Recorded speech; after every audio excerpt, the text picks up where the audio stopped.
$6.6 trillion. That's not a typo. That's how much wealth disappeared from American markets in just 48 hours this April. While you were sleeping, while you were working, while you were living your normal life, the financial foundation beneath the American economy cracked wide open. And here's the part that should terrify you. This wasn't a surprise. This wasn't unpredictable. Every single warning sign was flashing red, and yet here we are. Welcome to Money Aftermath, where we break down the financial earthquakes reshaping your future. And if you want to understand what's really happening to your money, to your retirement, to your economic future, hit that subscribe button right now, because what I'm about to reveal will change how you see everything unfolding in the economy today. Let me paint you a picture of April 3rd, 2025. The opening bell rings on Wall Street. Within minutes, panic sets in. The S&P 500 doesn't just fall, it plummets nearly 5% in a single trading session. The NASDAQ, home to America's tech giants, crashes 6%. $2 trillion of market value evaporates before lunch. Investors are frantically calling their brokers. Retirement accounts are hemorrhaging value. Financial news networks can barely keep up with the carnage. But here's what makes this truly chilling. April 3rd was just the beginning. The next day, April 4th, the bleeding intensifies. The Dow Jones loses over 2,000 points, another massive drop. By the time the dust settles after just 2 days of trading, American stock markets have lost $6.6 trillion in value. To put that in perspective, that's more than the entire economy of Japan wiped out in 48 hours. That's larger than the GDP of Germany gone. Companies like Apple lost nearly 10% of their value. Nike, Target, Dollar Tree, all down more than 9 to 10%. This was wealth destruction on a scale that makes the 2008 financial crisis look gentle by comparison. Now, before we go any further, I need you to do something. Pause this video for just 2 seconds and drop a comment below telling me how the current economy is affecting you personally. Are your investments down? Are prices hitting you harder? Are you worried about your job? Let me know in the comments, and while you're there, smash that like button because this information needs to reach as many people as possible.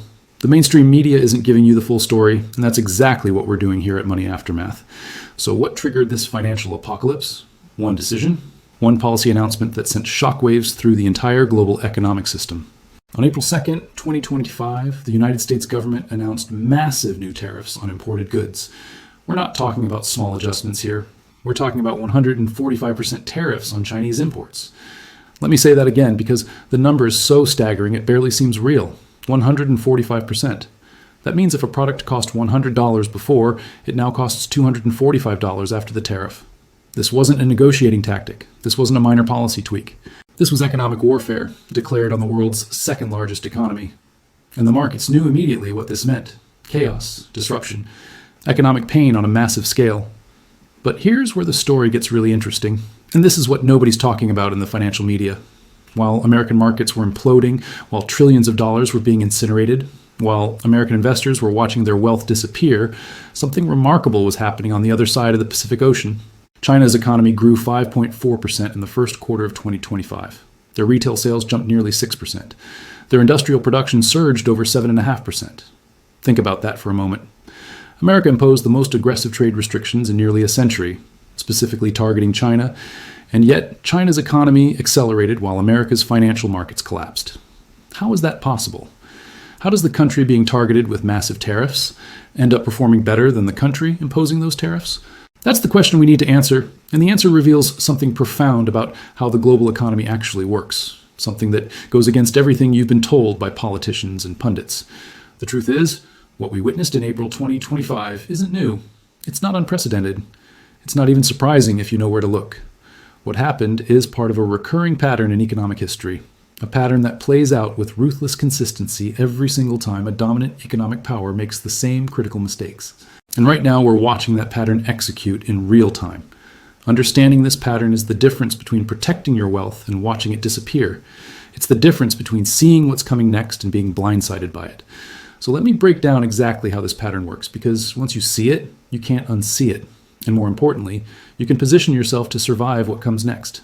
Every major economic crisis involving trade restrictions follows a predictable sequence. It starts with dominance. A nation becomes so powerful economically that it believes normal rules don't apply anymore. Its currency becomes the global standard. Its markets become the center of worldwide investment. Its military ensures its economic interests are protected globally. This dominance creates a sense of invincibility. The country's leaders start to believe they can dictate terms to the rest of the world without consequences. They convince themselves that everyone else needs them. more than they need anyone else. This feeling of untouchable power is intoxicating, and it leads directly to the second phase. Imbalances start accumulating. The dominant country begins running massive trade deficits, buying more from other countries than it sells to them, year after year after year. Manufacturing jobs move overseas where labor is cheaper. Entire industries hollow out. The financial sector grows enormously while actual production of goods shrinks.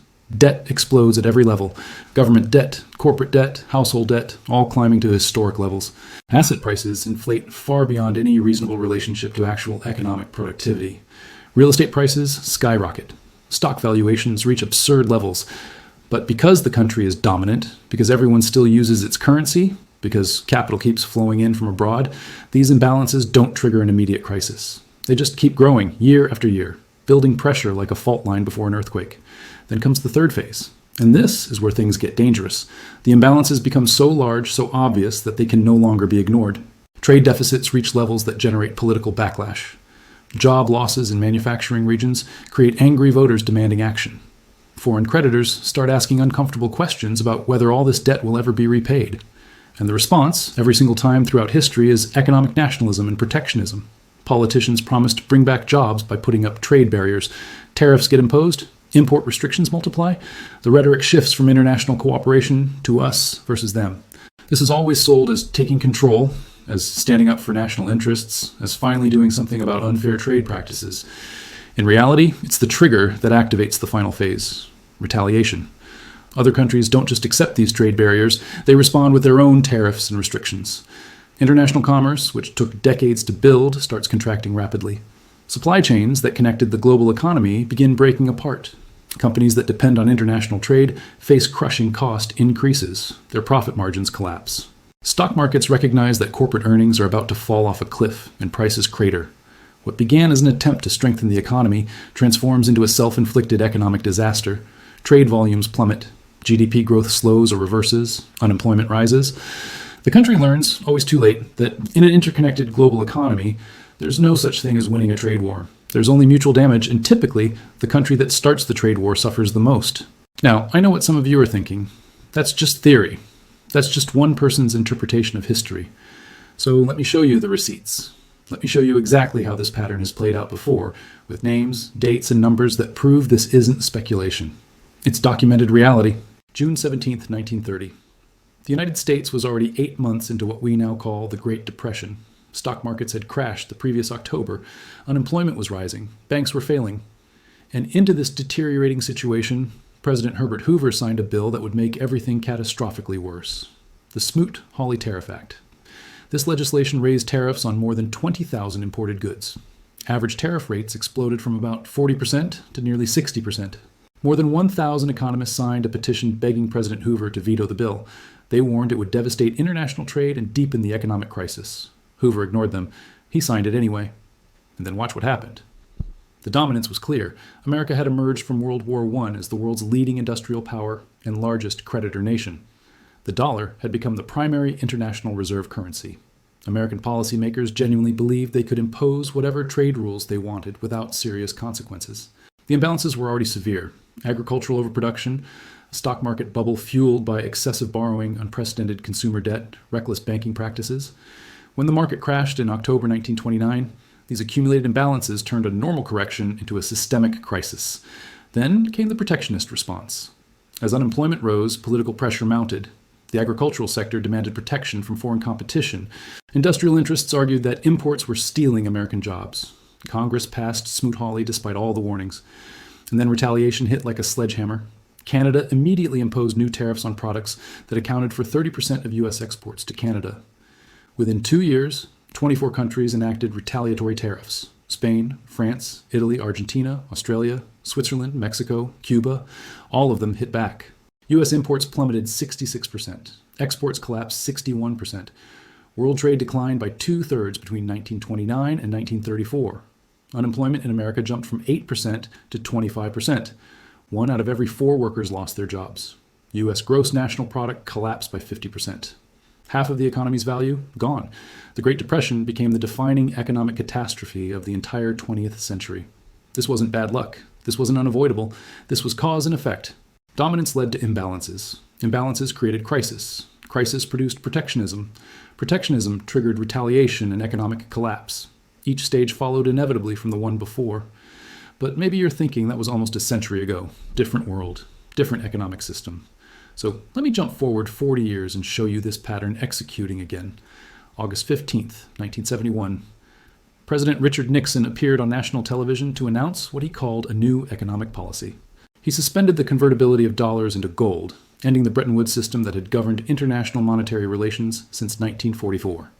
Simultaneously, he imposed a 10% surcharge on all imports. The world was shocked. This is called the Nixon shock, and it's another textbook execution of this exact pattern. The dominance phase was obvious. At Bretton Woods in 1944, 44 nations agreed to peg their currencies to the dollar, with the dollar convertible to gold at $35 per ounce. This granted America what one French finance minister called an exorbitant privilege. America could run deficits without facing normal consequences, because the world needed dollars for international trade. Then came the imbalances. Throughout the 1960s, the U.S. hemorrhaged gold reserves as dollars accumulated in foreign central banks. The Vietnam War and Great Society programs required massive deficit spending. By the late 60s, the United States didn't have enough gold to cover the volume of dollars in circulation at $35 per ounce. The dollar was fundamentally overvalued, and trading partners knew it. They started demanding to redeem their dollars for gold. The crisis of confidence arrived. In March 1968, the London gold pool collapsed as speculators overwhelmed it. In May 1971, West Germany left the Bretton Woods system. Britain requested that $3 billion worth of gold be moved from Fort Knox to London. France sent a battleship to New York to retrieve French gold reserves. The system was falling apart. Nixon met secretly with advisors at Camp David and made the radical decision to close the gold window and impose import surcharges. Then retaliation unfolded. Nixon's announcement sent shockwaves through the international monetary system. The Smithsonian Agreement of December 1971 attempted to rescue the situation with new fixed exchange rates. Nixon called it the most significant monetary agreement in the history of the world. It lasted 15 months. By March 1973, all attempts to maintain fixed exchange rates had failed. Bretton Woods was dead. The dollar lost over 98% of its purchasing power against gold over the following decades. The 1970s became synonymous with stagflation, a toxic combination of stagnant growth and high inflation. Real median household income didn't surpass its 1973 level until the late 1990s. An entire generation experienced essentially zero income growth for a quarter century. Same pattern. Dominance created privilege. Privilege enabled imbalances. Imbalances generated crisis. Crisis produced protectionism. Protectionism destroyed the international monetary system and triggered years of economic stagnation. So now, let's apply this exact framework to what's happening right now in 2025. Let's see if the pattern fits. And I think you're going to find this analysis deeply disturbing because every single element is present. The dominance is undeniable. The US dollar represents about 60% of global foreign exchange reserves. American equity markets make up over 40% of total global market capitalization. U.S. consumers are the single largest source of import demand in the world. America runs the world's most powerful military by an enormous margin. American technology companies dominate global digital infrastructure. This dominance has persisted for so long that it feels permanent, natural, like it's just the way the world works and always will work. The imbalances are severe and growing. The United States has run persistent trade deficits for decades. The trade deficit with China alone exceeded $300 billion. U.S. federal debt now exceeds $36 trillion, representing 123% of GDP. Manufacturing employment has declined from 25% of the workforce in the 1970s to less than 9% today. Entire regions of the country have experienced devastating deindustrialization. Asset prices have inflated to historical extremes. The economy has become increasingly financialized, with the financial sector extracting larger profit shares while producing less tangible output. The crisis of confidence and protectionist impulse have arrived. Political movements centered on economic nationalism have captured both major parties. The narrative around international trade has shifted decisively. Trade is now portrayed as zero-sum competition where America is losing. On February 1st, 25% tariffs hit Mexico and Canada. On March 12th, universal duties on steel and aluminum. Then came Liberation Day, April 2nd, 2025. A 10% baseline tariff on all global imports. And the ultimate weapon? 145% composite tariffs on Chinese imports, the highest tariff rates in nearly a century. And now, retaliation and economic contraction are unfolding in real time. Markets immediately recognized what was happening. April 3rd, the S&P 500 fell nearly 5%. The Nasdaq plummeted 6%. $2 trillion vanished. April 4th was even worse. The Dow lost over 2,000 points. Another massive drop as China announced its retaliation. Over 2 days, $6.6 trillion erased. The largest two-day wealth destruction in financial history. By mid-April, U.S. tariffs on Chinese goods hit 145%. Chinese tariffs on U.S. goods reached 125%. Trade between the world's two largest economies approached functional shutdown. Now here's the critical part that most people are completely missing. And this is where understanding the pattern gives you a massive advantage. We're still in the early stages of this crisis. The full impact hasn't shown up in economic data yet. Supply chain disruptions take months to fully materialize. Companies have inventory buffers that temporarily mask the impact. Consumers haven't felt the full price increases yet. Foreign retaliation is still incomplete. Moving production facilities takes years and causes massive disruption during the transition. When Smoot-Hawley passed in June 1930, the full impact wasn't felt immediately. It took years for unemployment to reach 25%. The Nixon shock's consequences took most of the 1970s to fully play out. The mechanisms activated in 2025 will take years to completely execute. We're watching the early stages of a process that will define the next decade. The $6.6 trillion that vanished wasn't the total cost. It was the market's initial recognition that there will be a cost. As the full consequences unfold, as earnings reports start reflecting the reality of disrupted trade, as unemployment rises and growth slows, markets will revise their estimates downward repeatedly. More losses are coming. Meanwhile, China's performance reveals something crucial about trade wars. While America bled wealth, China's first quarter growth hit 5.4%. Retail sales jumped nearly 6%. Industrial output surged over 7%. This wasn't because China is unaffected by tariffs. It's because they've been preparing for this possibility for years. They've been developing alternative export markets. They've been building domestic consumption capacity. They've been stockpiling key resources. And most importantly, they weren't the ones who shattered the system. In trade wars, the country that moves first and most aggressively typically suffers the most. Why? Because it provokes unified retaliation from multiple trading partners simultaneously.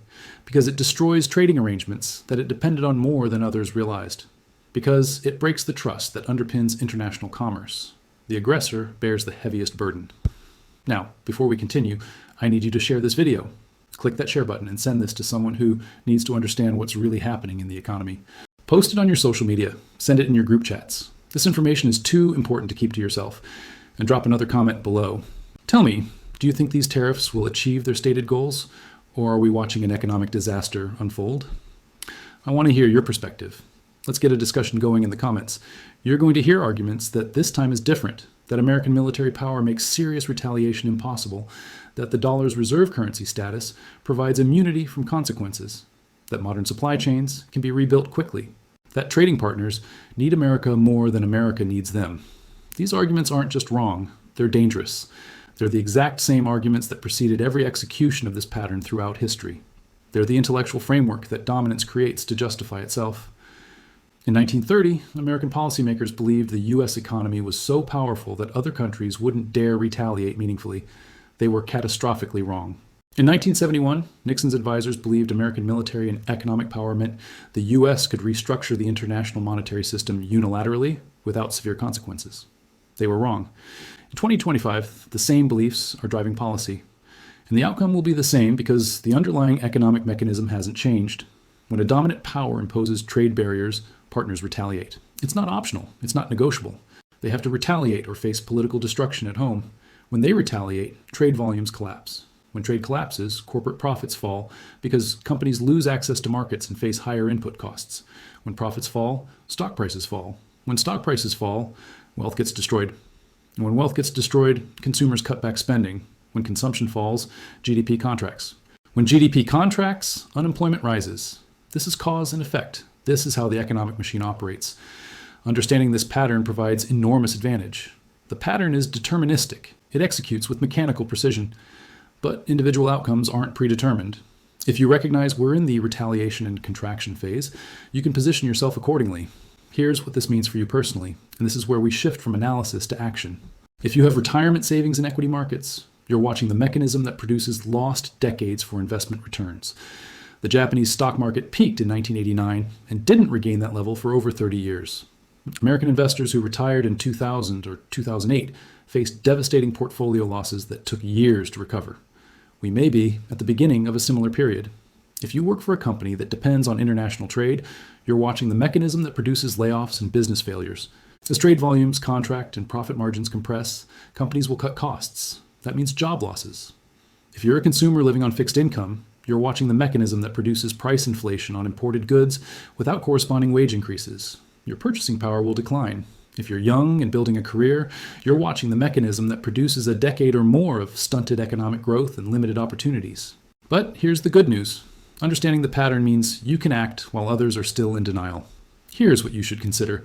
First, reduce exposure to sectors most vulnerable to trade disruption.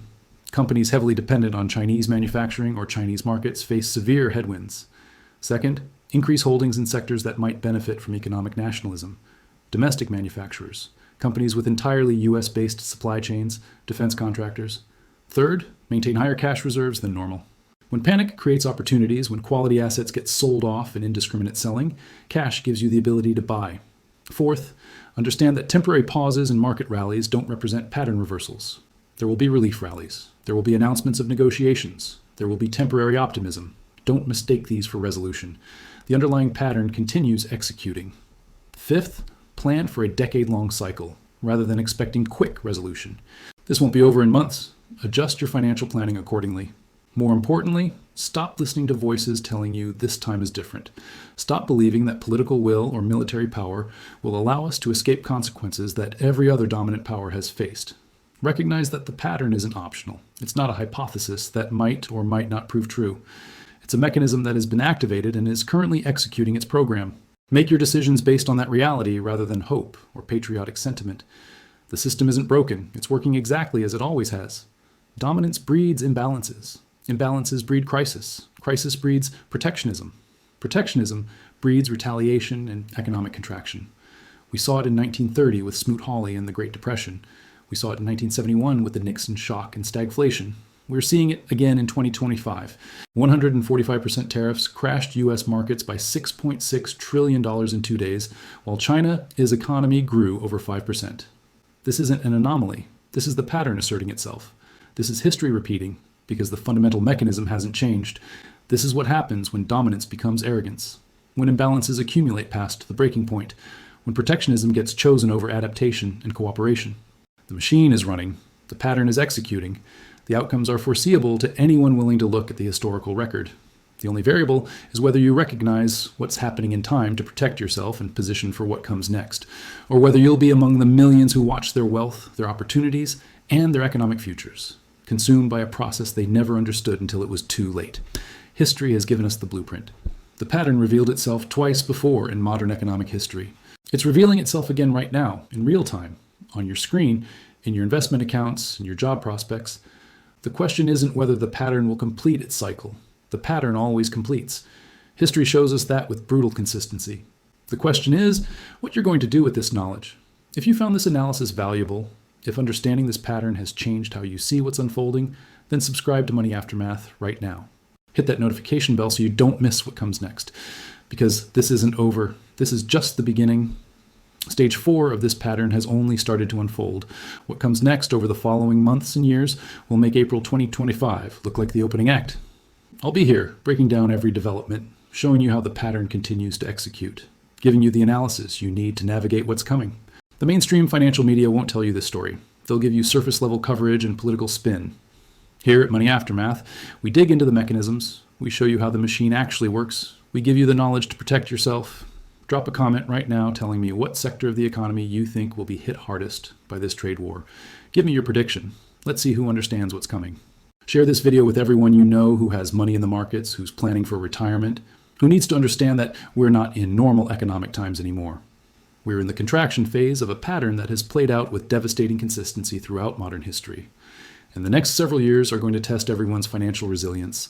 This is Money Aftermath. This is where we understand not just what's happening, but why it's happening and what comes next. Subscribe now, because the aftermath of April 2025 is only beginning, and you're going to want this knowledge as the pattern continues to unfold.